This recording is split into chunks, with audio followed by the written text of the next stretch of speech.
Evet, merhaba arkadaşlar. Bugün farklı bir çalışmayla Ruba'dan yelek veya kazak modeliyle geldim. Kolay. Birkaç tane sadece dikkat edilmesi gereken nokta var. Onları beraber yapacağız. Ben yine bugün spagetti, yarın silim koton ipleriyle yapmayı planlıyorum. Bu üç renkte yapmayı planlıyorum. Kahverengi, koyu sarı ve şeker beyazı ile. Dediğim gibi bunların numarası yok. Renk kodlarını veremiyorum. Başlayalım.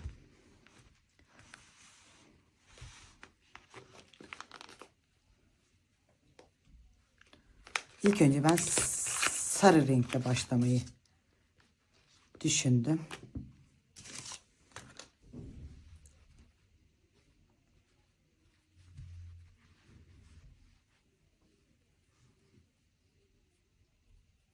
...120 tane zincir çekelim arkadaşlar. Sevgili takipçilerim, beğeni ve yorum yapmayı lütfen ihmal etmeyin. Desteklerinizi bekliyorum. İlk bu zincirimizi saymıyoruz. 1, 2, 3, 4, 5, 6, 7, 8, 9, 10, 11, 12, 13, 14, 15, 16, 17, 18, 19, 20. 120 tane zincirimizi çekip buluşalım. Evet arkadaşlar. 120 tane zinciri çektim. Başına doluyorum. 1, 2, 3.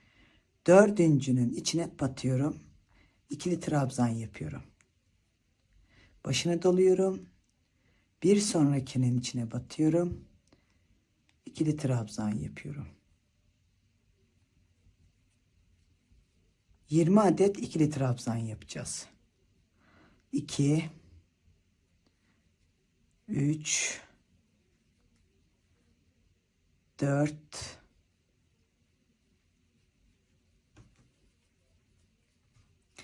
Bu başlangıç zincirini saymadım arkadaşlar ben. 5, 6, 7. Onu dönüşte size açıklayacağım. 8, 9,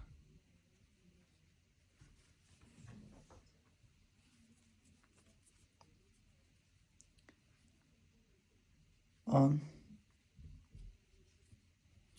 11, 12, 13,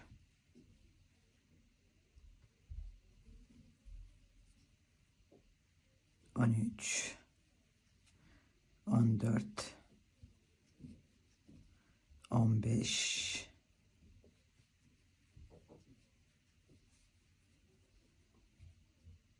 16, 17, 18,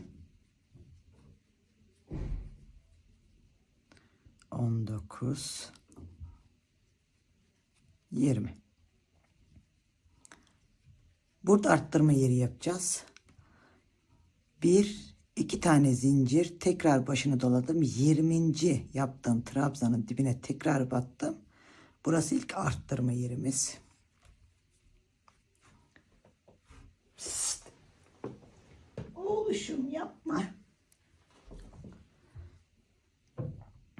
Tekrar devam edelim. Tekrar 20 tane ikili trabzan yapalım. Burası ön bölümümüzün bir parçası. Şimdi kol bölümümüzü yapıyoruz. 3, 4. Buraya da 20 tane ikili trabzan yapalım. 4,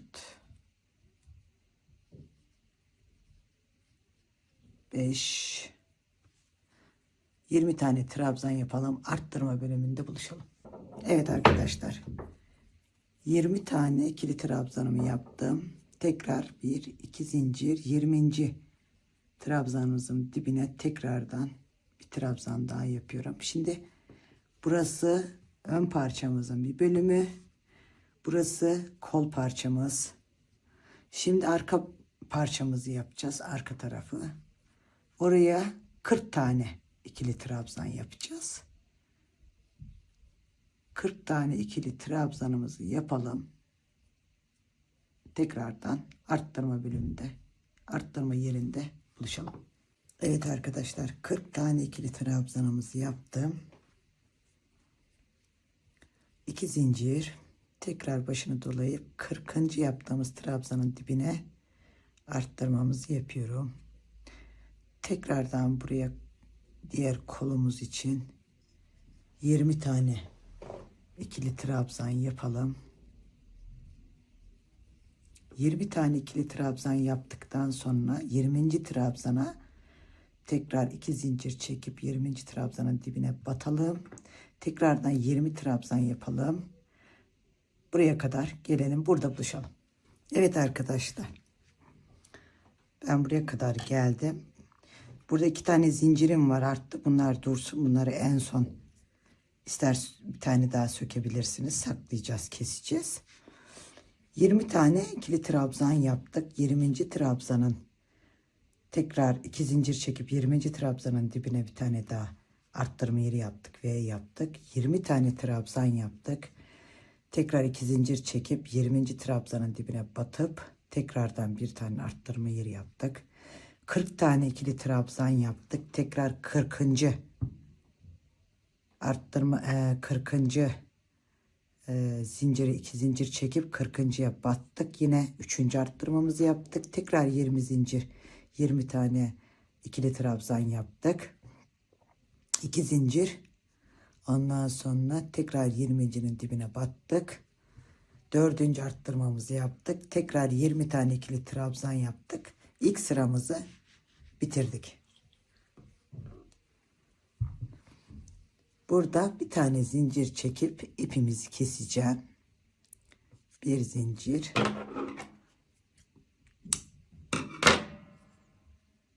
İpimizi kestim. Şimdi arkadaşlar, burası örgümüzün ön yüzü. Hep ön taraftan çalışalım. Çünkü arka tarafta ütüsüz, böyle arka olduğu belli oluyor. Ters olduğu belli oluyor arkadaşlar. O yüzden sadece ön yüzden çalışacağız. İpimizi buradan sabitleyeceğiz. Ben şimdi şeker beyazını yapmak istiyorum.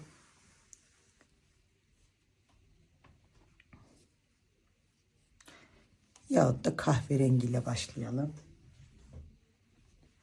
Kahverengi yapalım.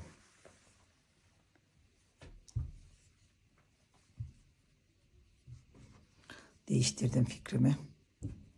Buradaki ilk, bunu saymamıştık hatırlarsanız.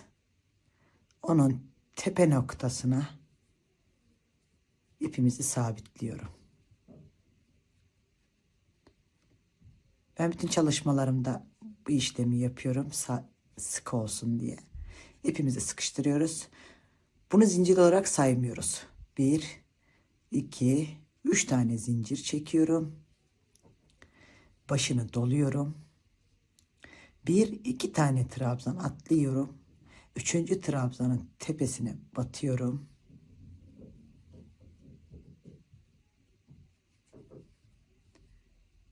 Tekrar 1, 2 zincir çekiyorum. Tekrar aynı noktaya bir tane yine ikili trabzan yapıyorum. Yapamadım. Tığ numaram 3,5 numara bu arada. Ben genelde bu ip örerken 3,5 kullanıyorum arkadaşlar. Başını doluyorum. Arada zincir yok. Tekrar 2 tane trabzan atlıyorum. 3. trabzana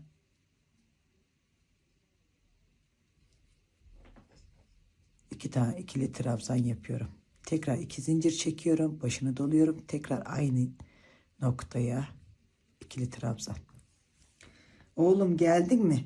Karıştırma iplerimi. Tekrar başını doluyorum. Tekrar 2 tane trabzan atlıyorum. 3. trabzana. Tekrar 2 zincir. Tekrar başını doluyorum. Tekrar aynı noktaya.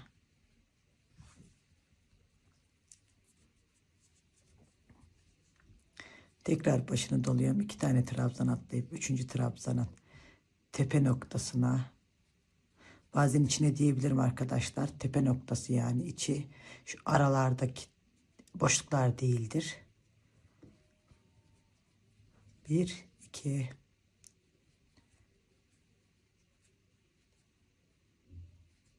başını doluyorum. Tekrar 2 tane trabzan atlıyorum. 1, 2. Tekrar başını doluyorum. 2 trabzan atlıyorum. 2.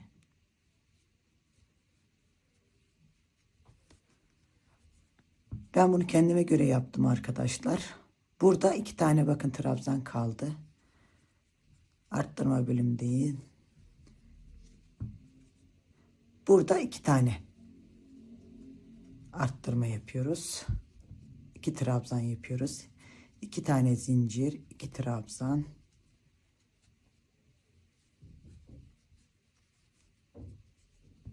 Başını doluyorum. Tekrar 2 tane trabzan atlıyorum. 3. trabzanımıza.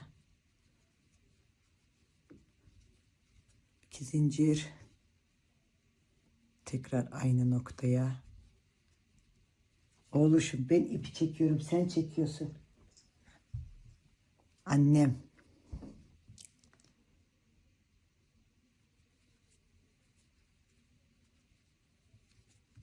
2 zincir.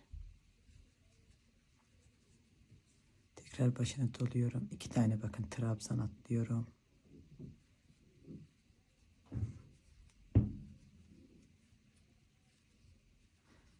Başını doluyorum.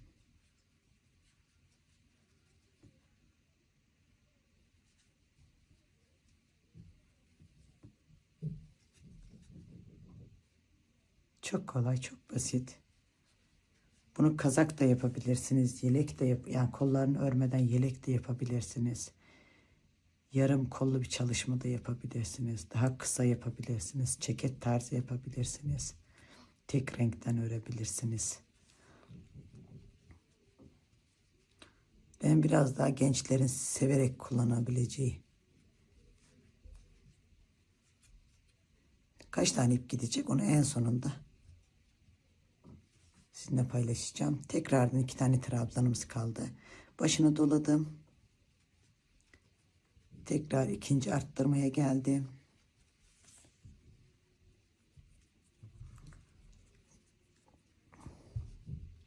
Bir, 2 zincir çektim. Tekrar aynı noktaya 2 tane trabzan yapıyorum.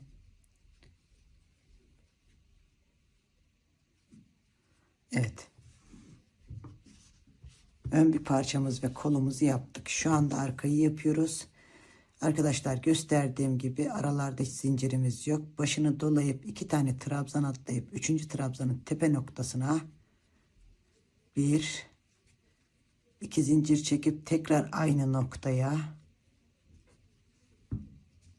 böyle V'ler yapalım. Tekrar başını dolayıp 3. trabzanın tepesine V'ler yapalım. Arttırmamızı yapalım. 2 trabzan, 2 zincir, 2 trabzan. Tekrar burada da buraya kadar gelelim biz. Buraya kadar gelelim. Sayılar belki tutmaz. Ne yapacağınızı bilemezsiniz. Beraber yapalım. Oraya kadar gelelim. Evet arkadaşlar. Arka bölümdeyim. Tekrar aynı şekilde yaptım geldim. Bakın burada 2 tane trabzanımız kalmadı. Bir tane trabzanımız kaldı. Sorun değil. Başını doluyorum. Tekrardan arttırma noktamı yapıyorum. 2 zincir. Tekrar aynı noktaya ikili trabzanımı yapıyorum. Arka bölümünü bitirdim. Şimdi kol bölümüne geldik. Başını doluyorum.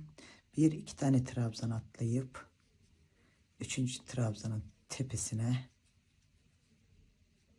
tekrar V'lerimizi yapıyoruz. Tekrar başını doluyorum. 2 trabzan atlıyorum.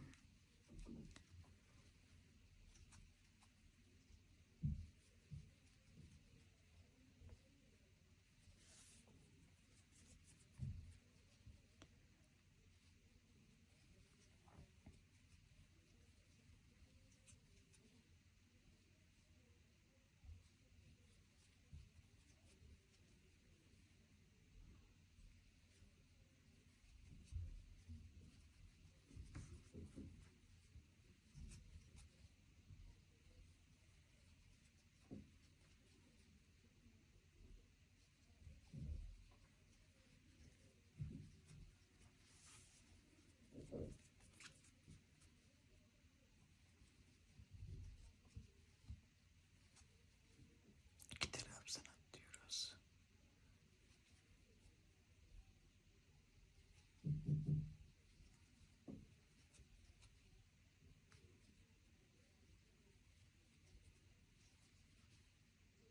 Evet, 2 trabzanımız kaldı. Tekrar arttırma bölümüne geldik.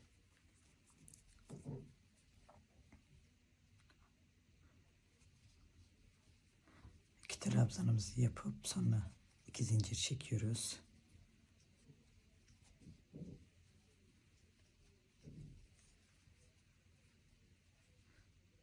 Tekrar 2 trabzan atlayıp 3. trabzanımız.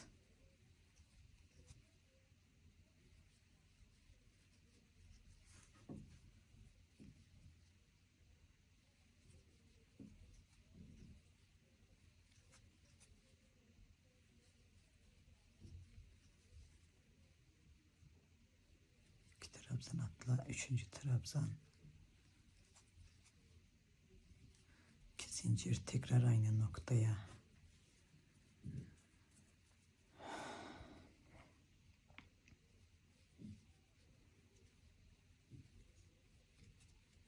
Bu sıramızı bitiriyoruz, az kaldı. Tekrar 2 trabzan atla, 3. trabzan.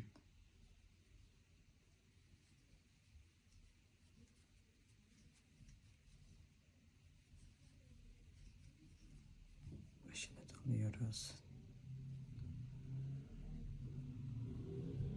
2 trabzan atlayıp 3. trabzan.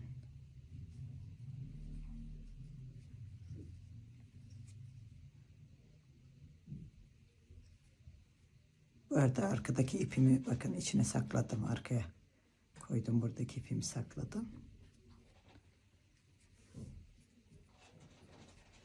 Yine başını doluyorum. Buradaki en son yaptığımız trabzanın tepe noktasına batıyorum.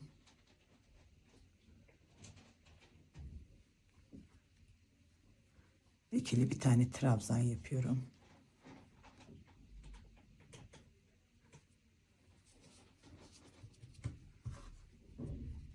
Burada da bir tane trabzanımız var. Bir tane zincir çekiyorum. İpimizi keseceğim. Kesmeden önce saymak istiyorum. Evet. 1, 2, 3, 4, 5, 6 tane V'miz var. Kolun bir parçasında.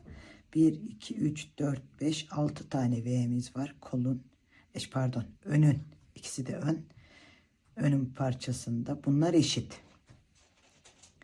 Şimdi kollara bakalım. 2, 4, 5, 6 tane de kolda var. 2, 4, 5, 6 tane de bu kolumuzda var. Modelimiz eşit. Siz de böyle yaparsanız eşit olacaktır. Hepsi eşit olması gerekiyor. Burası 5, burası 6 olmaması lazım. Burası 5, burası 6 olmaması lazım. Eşit olması gerekiyor hepsi.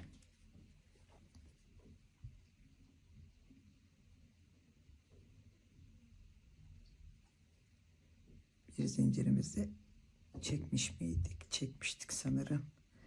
Birazcık sıkılaştırayım. Evet, bir zincir çektik. İpimizi kesiyoruz. İpimizi sıkılaştırıyoruz. Tekrar dediğim gibi ön yüzü burası olduğu için ipimizi tekrar buradan yapacağız. Bu sefer şeker beyazını alacağız. Bunlar sizin kafanızı karıştırmasın. Şimdi ben şu içine alayım, terste kalsın. Evet. Evet arkadaşlar, şimdi 3. sıramıza geldik. 3. rengimizi takalım.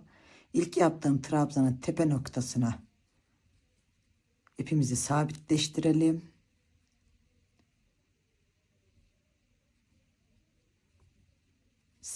Sıkıcı bir zincir çekelim. 1, 2, 3 tane zincir çektim. Başını bağlıyorum, doluyorum. Bu ara boşluğa bir tane ikili trabzan yapıyorum. Başını doluyorum. Buraları yapmıyoruz arkadaşlar. Aralara çalışacağız. 2 V'nin arasına çalışacağız bu sırada. Başını doluyorum. Ara boşluğa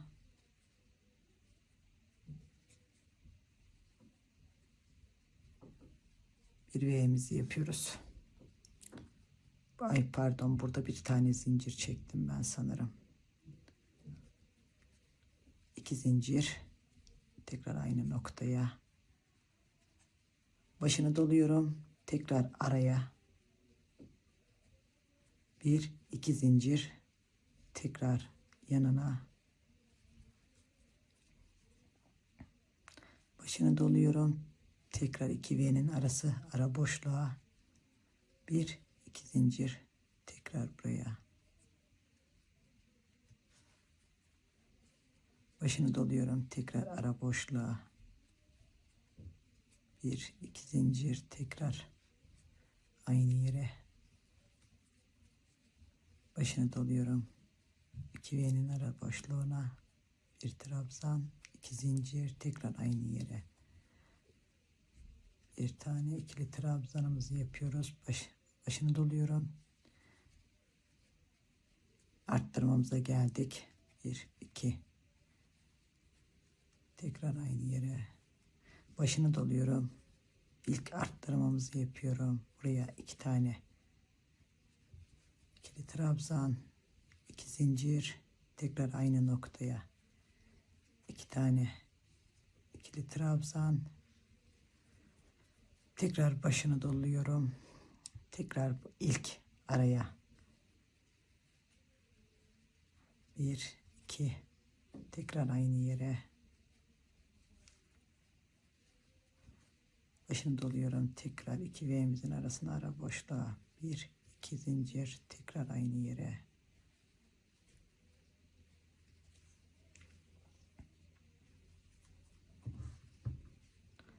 Başını doluyorum. Tekrar 2 V'mizin arasındaki boşluğa. 2 zincir.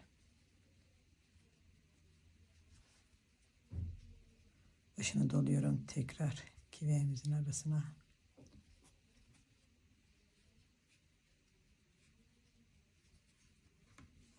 Başını doluyorum. Tekrar.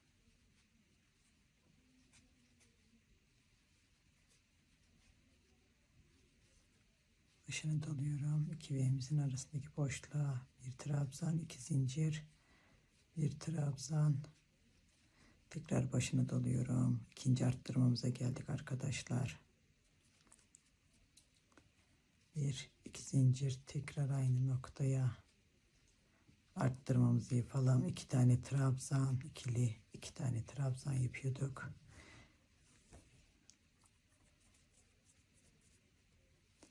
Tane zincir çekiyoruz. Tekrar aynı noktaya 2 tane ikili trabzan yapıyoruz. Evet arkadaşlar, bu sıramız da böyle ilerleyecek. Ara noktalara yapıyoruz. V'lerin içine değil, 2 V'nin arasındaki yere ikili trabzan, bir trabzan, 2 zincir, yine aynı noktaya bir trabzan. Böyle devam edelim. Buraya kadar gelelim. Gördüğünüz gibi arttırmalarımızı ihmal etmeyelim. Arttırmalarımızı da yapalım. Arttırmalarımızı nasıl yapıyorduk? Arttırma bölümüne geldiğimiz zaman 2 tane trabzan, 2 zincir, yine aynı bölgeye 2 trabzan yapıyorduk. Arttırmamızdan sonraki gelen ilk boşluğa, oraya da bir trabzan, 2 zincir, bir trabzan aynı yere yapıyorduk. Böyle devam edip en sonunda burada buluşalım arkadaşlar. Evet arkadaşlar. Geldim. Son Aramızı da yaptım.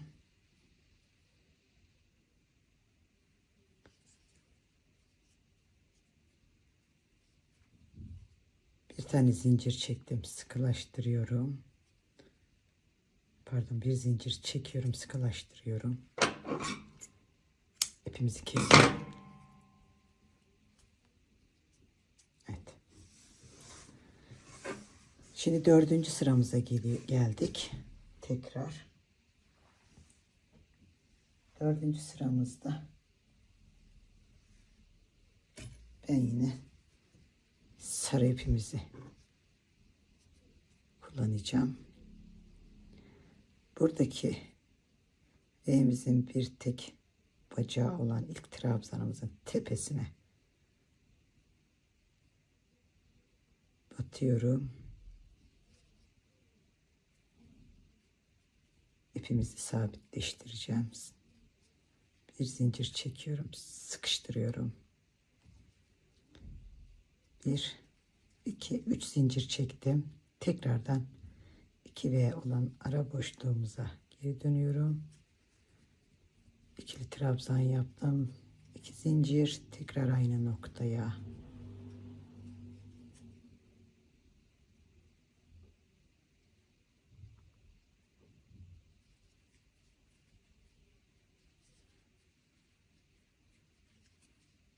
Tekrar başını doladım. 2 V'mizin arasındaki noktaya bir 2 zincir, tekrar böyle yapıp arttırmaya kadar gelelim arkadaşlar. Evet arkadaşlar, ben 4. sıramızı da yaptım. Roba kısmımız oluştu.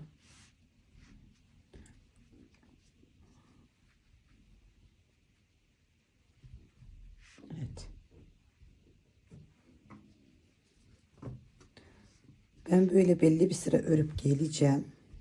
Örüp gelmeden önce video çok uzun olmasın diye öyle yapıyorum. İlk başlangıç noktamıza bakın. Bir trabzan oluyor. Bir V oluyor. Yine bakın bir trabzan. Bundan sonraki başlayışımda yine tekrardan V olacak. V yapacağım buraya. Buraya ipimizi sabitleştireceğim. Hep bu taraftan, bu yönden başlıyoruz. Sabitleştireceğim. Aynı noktaya bir tane daha ikili trabzan yapacağım. Ve ara boşluklara, V'lerin içine değil, ara boşluklara tekrardan yapıyoruz.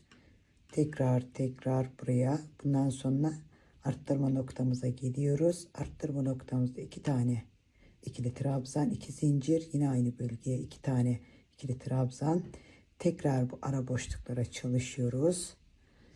Böyle devam ederek gidiyoruz.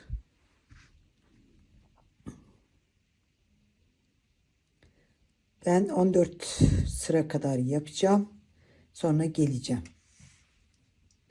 Kol ayrımına kadar bakalım, 14 sıra kol ayrımına kadar yetecek mi? Onu göstereceğim. Evet arkadaşlar, ben 15 tane sıra yaptım. Kol ayrımına geldim. Ben 15 tane sıra tam benim koluma iyi geliyor, harekete sınırlaması yapmıyor. Onu nasıl yaptım? Böyle ördükten sonra siz 14 de yapabilirsiniz, 15 de yapabilirsiniz. Bir deneyin. Buradan ip bağladım. Bir de bu köşeden ip bağladım. Üzerime giydim.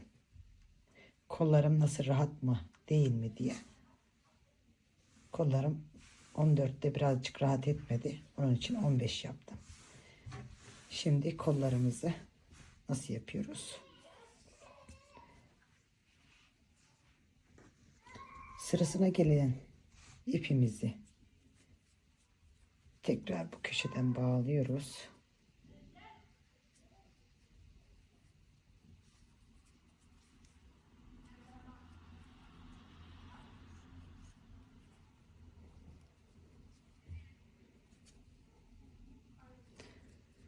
Burayı sıkıştıralım. 1, 2, 3 zincir.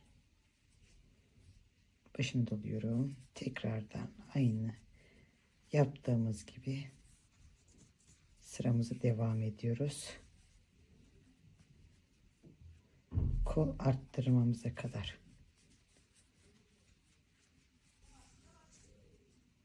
Buraya kadar yapıp gelelim. Evet arkadaşlar. Kol ayrımımıza kadar geldik. Burası ön. Ön parçamızı ördüm. Buradan kolumuzu ayıracağız. Tekrardan son arttırmamızın ikisini yapıyorum. Son arttırmamızın ikisini yapıyorum. Bir tane zincir çekiyorum.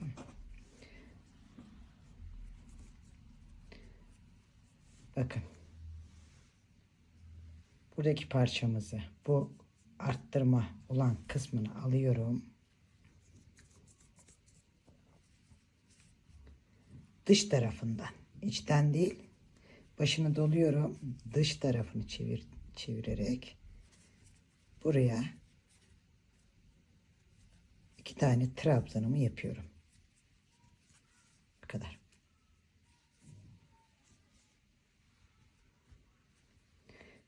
Tekrardan yapayım. 2 tane trabzanımızı yaptık. Bir tane zincir çektik. Bu parçamızı alıyoruz. Başını doluyoruz. Öteki arttırmamızın içine 2 tane ikili trabzan yapıyoruz. Başını doluyoruz. Tekrar sırası gelen boşluğa V'mizi yapmaya devam ediyoruz.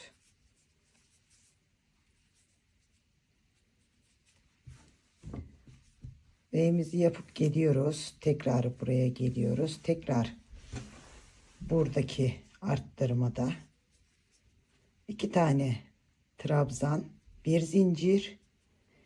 Tekrar bu taraftan batıyoruz. 2 tane trabzan yapıyoruz ve devam ediyoruz arkadaşlar. Buraya kadar. Kolumuzu ayırmış oluyoruz. Bundan sonra burayı örmeyeceğiz. Bedenimizi öreceğiz. Beden bölgemizi öreceğimiz için ne kadar uzunlukta örmek isterseniz o kadar örebilirsiniz.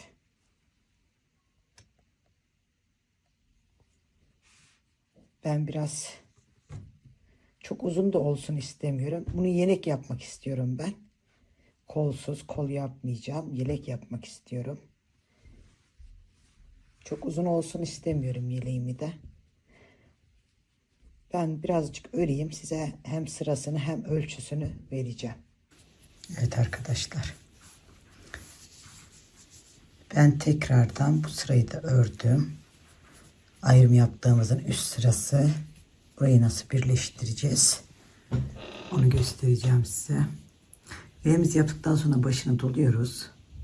Burada bir tane zincir çekmiştik. Bir tane zincirin ikili olarak alıyorum. 2 kanadını aldım. Bakın. Tek kanadı aşağıda. 1, 2 zincir. Buraya da bir tane V yapıyorum. Tekrar başını doladım. Boşluğa sırasına gelmişti burası. Arttırım bölgemizdi biliyorsunuz. Orada hep V yapıyorduk. Oraya da bir tane V yapıyoruz. Böyle. Diğer kolumuzu da böyle yapalım arkadaşlar. Buraya geldiğimiz zaman ilk arttırmaya 2 tane trabzan yapıp bir zincir çekip 2 tane trabzan yapıp devam ediyoruz. Yine öbür kolda da aynısını yapıyoruz. 2 trabzan, bir zincir, 2 trabzan. Bu sıramız bitiyor. Üst sıraya geldiğimiz zaman hemen bu trabzan boşluğuna, ara boşluğa bir V yapıyoruz.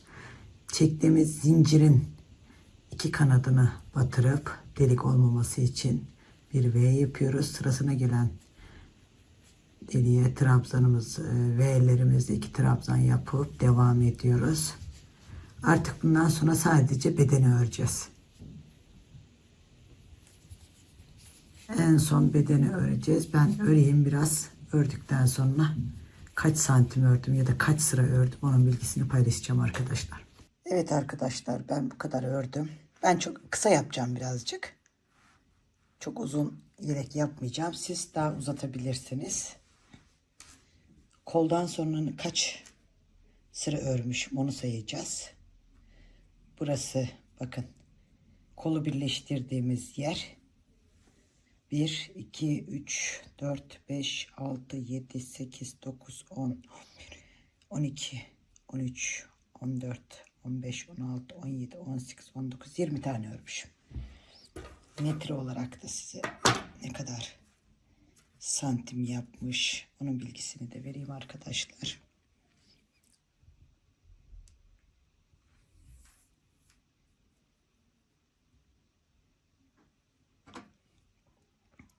...37 santim.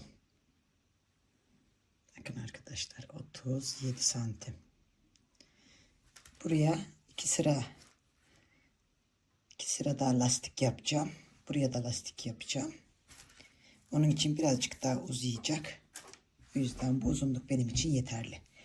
Eğer bunu uzun kollu ceket yapmayı planlıyorsanız siz, bunu ilerleyen videolarda da göstereceğim. Lakin yapmak isteyen arkadaşlar için buradan batıyorsunuz ilk ilmeği, tekrar buraya, yani buraya bir V yapıyorsunuz, buraya bir V yapıyorsunuz, sonra buraya bir V yapıyorsunuz. Bütün V'leri geldikten sonra V yapıyorsunuz, buradaki V ile birleştiriyorsunuz. Tekrar öre kolu istediğiniz boyuta gelene kadar örüyorsunuz arkadaşlar.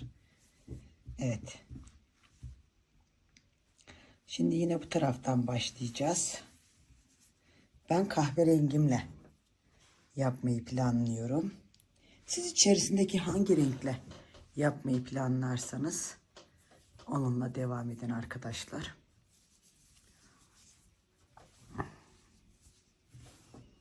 Evet, burası yaka birimimiz.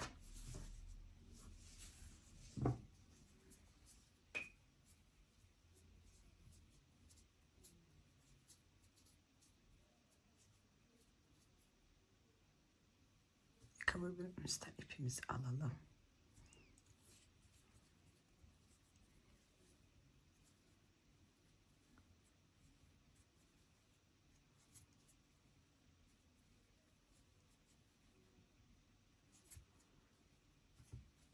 Üç tane trabzan çektim arkadaşlar.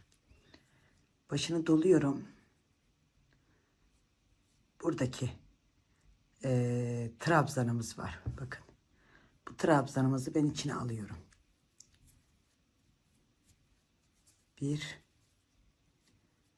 Buraya bir tane trabzan yaptım. Çok da marullaşmasını istemediğim için 2 tane yapmayacağım. Bir tane de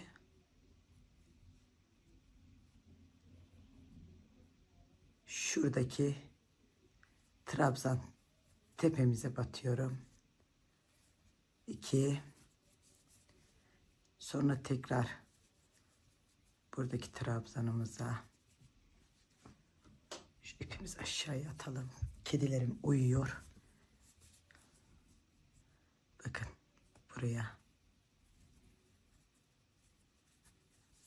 Tekrar bu trabzanımızın içine. Yani bir tane trabzan tepesine, bir tane bu ara trabzanımıza trabzan yapıyoruz. Bir araya, bir diğer trabzan tepesine böylelikle devam ediyoruz. İplerimizi çok sıkmayalım. Çok da gevşek bırakmayalım. İkisinin ayarı, yani sağdaki şu trabzanımızın boyunu geçmesin diğer yapacağımız trabzan. Eşit olmasına dikkat edelim arkadaşlar.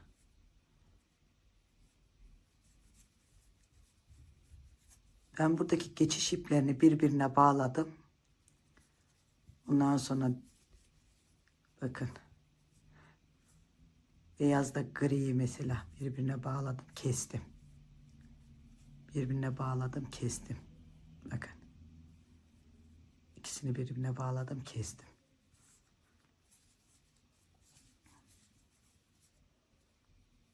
Evet, şimdi trabzanımızın tepesine tekrar trabzanımızın içine, tekrar trabzan tepesine,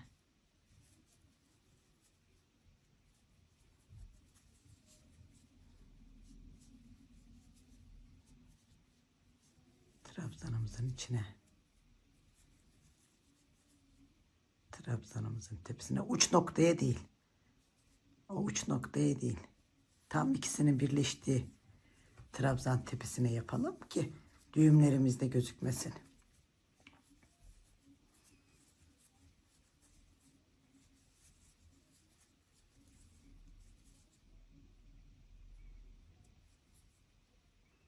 Tam uç noktaya yaparsak düğümlerimiz gözükür. Bakın. Tersi de böyle. Düğümlerimiz gözükmüyor. Şurada bir tane var. O birazdan üstünü kapatırım ben onun. Araya alırım. Siz de araya alabilirsiniz böyle. Bakın. Böyle devam edeceğiz. Alttan da devam edeceğiz. Buradan geleceğiz. Tekrardan böyle buraya kadar geleceğiz. Buraya kadar geldikten sonra tekrar buluşalım. Size göstereyim. Evet arkadaşlar, ben buraya kadar geldim. Bakın.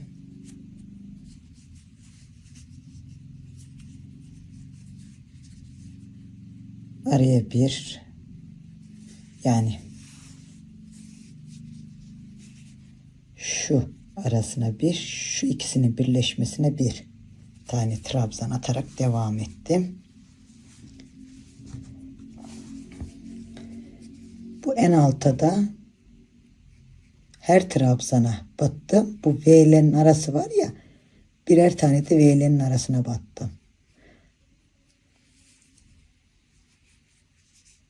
Ara, V'lerin bacağına battım.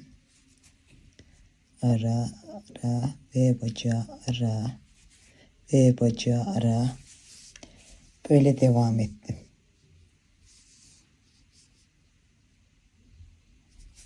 Bakın. Ara, bacağı ara. Böyle devam ederek bu sırayı bitirdim. Şimdi tekrardan burada bitirdim. Tekrardan buradan başlıyorum ki bakın ütüsüz gibi arka tarafı. Arka taraf burası. Yakadan daha iyi belli olur. Bakın arka taraf. Arka taraf. Onun için buradan tekrar başlayacağım. İpimizi tekrardan sabitleştirelim oraya.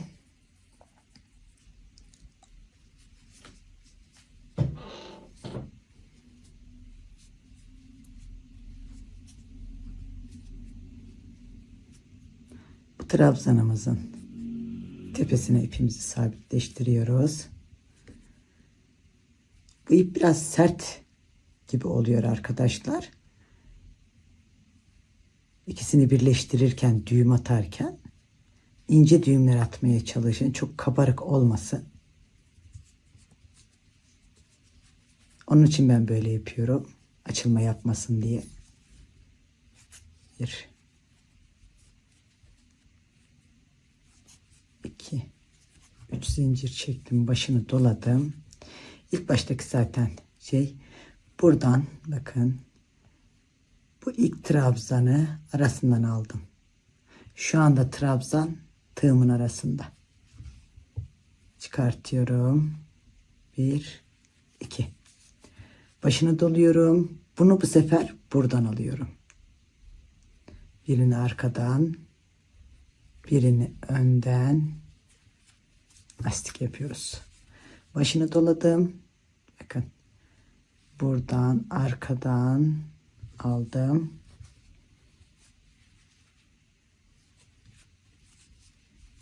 Başını doladım. Önden. Evet. Birkaç tane daha yapalım. Önden almıştık. Bakın arkadan. Görün diye açıyorum.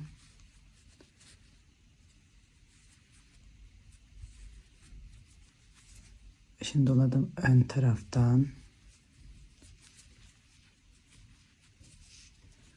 başını doluyorum. Arkadan. Arka taraftan aldık, başını doladım. Ön taraftan. Başını doladım. Tığımızı buradan geçiriyorum. Buradakinden geçiriyorum. Ve ilmek çıkartıyorum. 2 kere de çekiyorum buradan. Böyle. Evet. Arkadan geçirdik. Çektik. Evet. Bu sefer ön taraftan alıyoruz.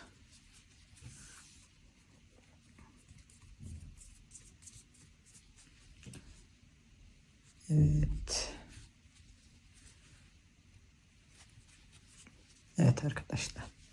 Bakın. Lastiğimiz oluşuyor. Bakın arka tarafta da lastiğimiz oluşuyor. Çok da güzel oluyor. Arkadaşlar köşe noktalarını ben 2 tane trabzanla döndüm. 3 tane de atabilirsiniz. Elinizin sıkılığına göre bakın. Bakın. Buraya 4 tane atmışım. Çünkü buranın ipi kaçıyordu, yakaladım. Düğümünü güzel atmamışım. Şuradaki 3 ya da 4 atabilirsiniz. Yani burası tam yuvarlak olsun.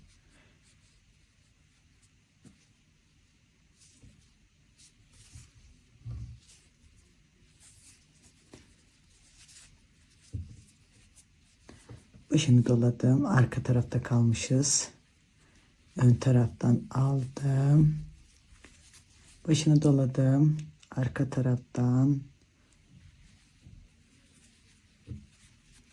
Başını doladım. Bakın. Ön taraftan aldım. Bir trabzan olarak çalışıyoruz. Bakın. Hemen yanındaki trabzanı aldım. Bakın. Evet.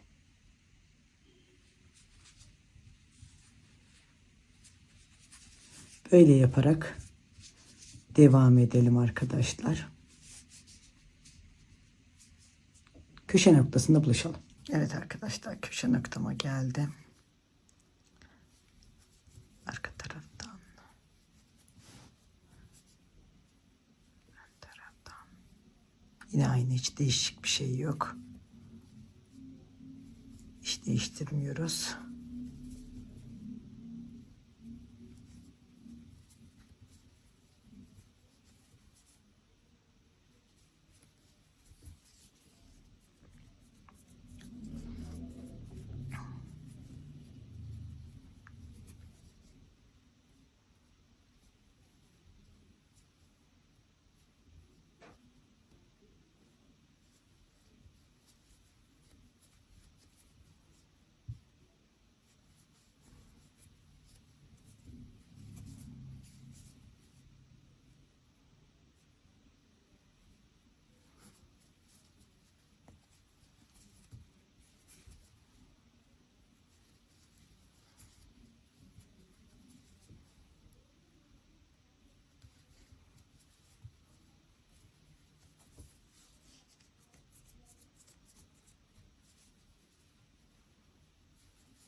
Evet. Bakın. Köşe noktamız da oluştu. Bakın arkadaşlar, tersi düz. Ben bunun bu sıra benim için yeterli, 2 sıra. Dilerseniz siz 3 sırada gidebilirsiniz ama bu benim için yeterli.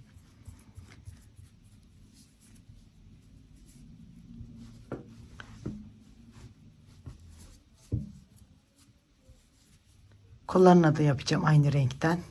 Burayı bitirip geleyim ben arkadaşlar. Buraya kadar. Bu iplerimizi de sonra birbirine bağlayıp içlerinden gizleyeceğiz. Evet arkadaşlar. Bunları bitirdim ben. Buraları İçine doğru sakladım. Burayı saklamayı unutmuşum. Kesmişim. Ben sonra keser saklarım onu da içine. Şimdi kola geldik arkadaşlar. Buradaki yaptığımız bu bölge, buranın içine tığımızı batırıyoruz. Burayı ipimizi sabitleştirelim.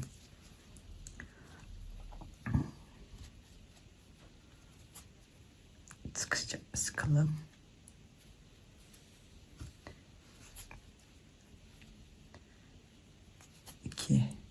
Üç zincir. Başını doluyorum. Hemen buraya bir tane trabzan yapıyorum. Hemen yanındaki deliğe bir tane trabzan yapıyorum. Hemen buradaki trabzan boşluğuna, trabzan tepesine, pardon, boşluk değil, trabzan tepesine bir tane daha trabzan. Arkada da ipimizi gezdirdik. Hemen yanındaki trabzana, bunlar arttırma noktalarımız arkadaşlar. Bir oraya bir oraya, onları da geçmeyelim lütfen. Bir tane V'mizin içine trabzan, bir tane V'mizin bacağına trabzan,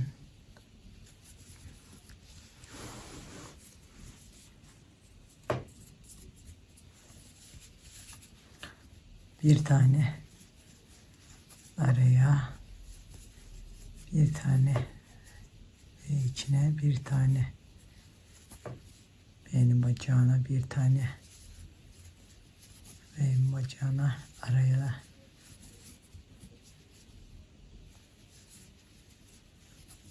buralarda aralarda zincir olmadığı için burası V'nin bacağı oluyor arkadaşlar.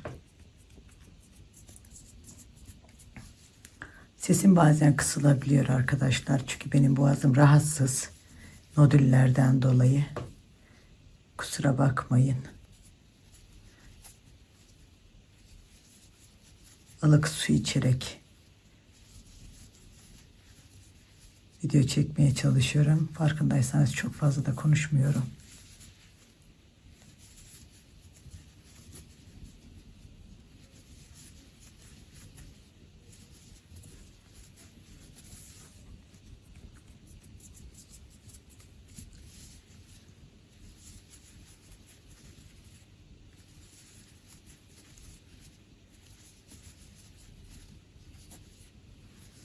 Siz isterseniz yaka kısmına da yapabilirsiniz. Ben yaka kısmına yapmayacağım arkadaşlar. Dilerseniz siz boyunu da uzatabilirsiniz.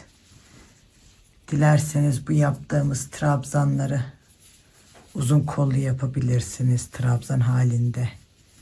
İsterseniz bedendeki modeli devam ettirebilirsiniz. Yani bu sizin istediğinize göre değişir arkadaşlar.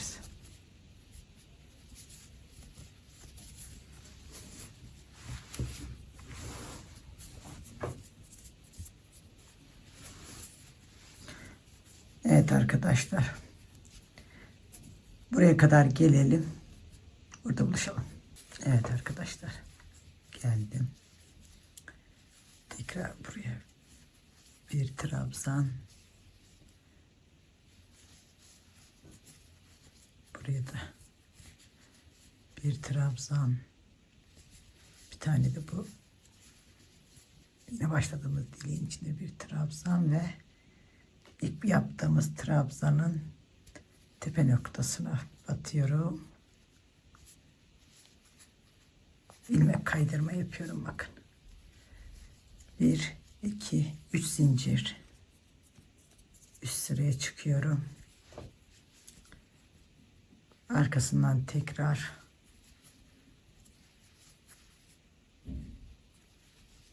önden,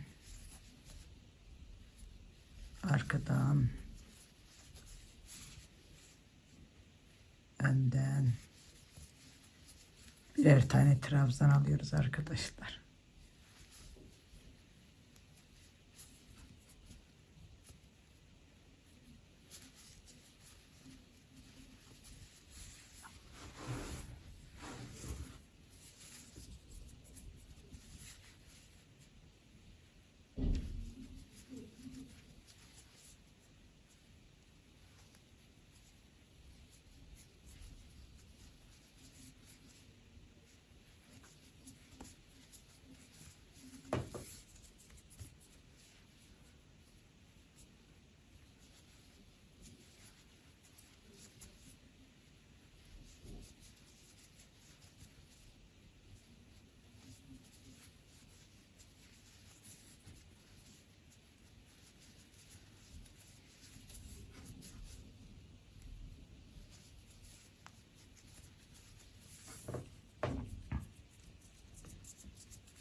Evet arkadaşlar. Lastiğimiz de böylece oluşuyor. Ters tarafı, düz tarafı. Tekrar burada buluşalım arkadaşlar. Evet arkadaşlar.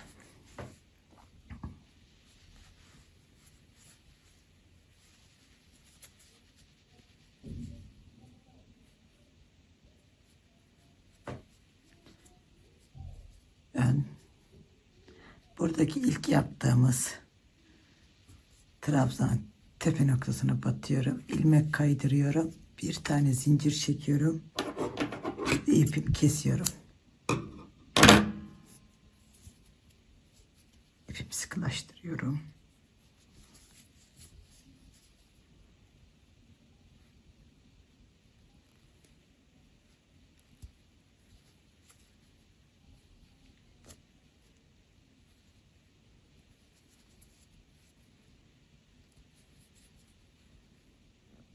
Burada arkada saklayabiliriz arkadaşlar. Biraz ondan sonra keseceğiz.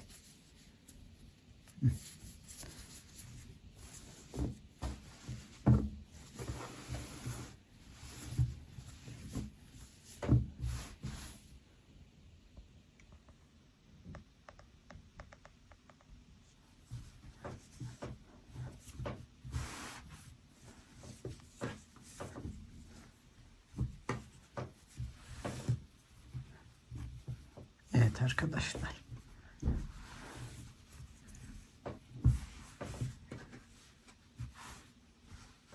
Yeleğimiz ya da süveterimiz diyelim. Küçük bir yelek. Hazır. Yeleğimiz hazır şimdi. Bunun boyunu ölçelim. Kenarlarını yaptıktan sonra kaç santim olmuş?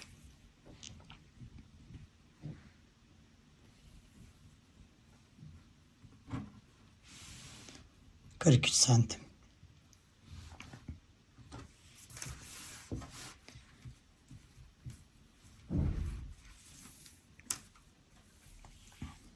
Enini ölçelim.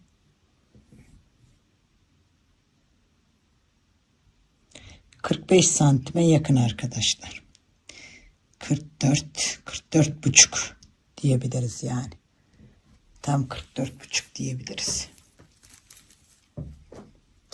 Yapacak olan arkadaşlara şimdiden kolay gelsin. Çok tatlı oldu. Tam böyle mevsimlik, baharlık. Akşam sefalarında kullanabileceğimiz bir yelek modeli oldu. Dilerseniz siz boyunu uzatabilirsiniz. 5 veya 10 sıra daha, ne kadar uzunluk isterseniz. Şu an düğmem yoktu. Ben buna uygun bir düğme bulamadım arkadaşlar. Düğme dikmedim o yüzden. Düğme iliği de açmadım. Olmadı çıt çıt dikmeyi planlıyorum. O yüzden çıt çıt yapabilirim. İlerleyen videolarda düğme dedikleri düğme ilikleri yerlerinde göstereceğim ben size yavaş yavaş.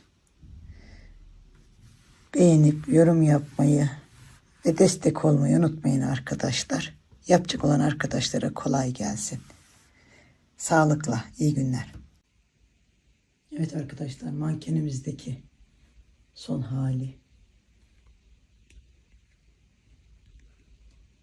Kolları.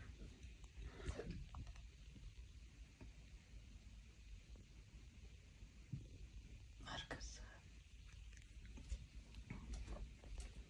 Bakın. Ben burada bir tane çatal iğne yaptım.